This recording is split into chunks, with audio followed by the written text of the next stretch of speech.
আজকে রাতে গেমে একা ছিলাম, তাই কিছুই ভালো লাগতেছিল না। এজন্য প্র্যাকটিস করার জন্য ট্রেনিং গ্রাউন্ডে চলে যাই। ট্রেনিং গ্রাউন্ডে ঢুকে ভালোই প্র্যাকটিস করতেছিলাম। হঠাৎ করে একটা প্লেয়ার আমার সামনে চলে আসে এবং টিম আপ করতে থাকে। Quadra kill!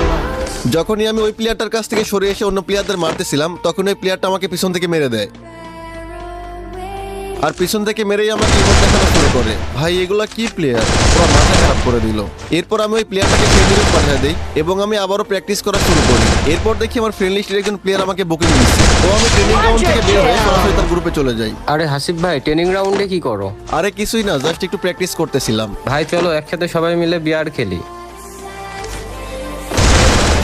আচ্ছা তোমরা একটু গ্রুপে থাকো, আমি আসতেছি।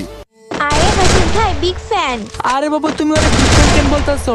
আমি তোর ট্রেনিং গ্রাউন্ডে মেরে কি করতেছি? আর ও আমার গেম প্লে দেখে ফ্রেন্ডে পাঠাইছে। আরে আমার কি সময় এতই খারাপ হয়ে গেছে যে তোর মতো প্লেয়ারকে ফ্রেন্ড লিস্ট পাঠাবো? তাহলে কেন ফ্রেন্ডে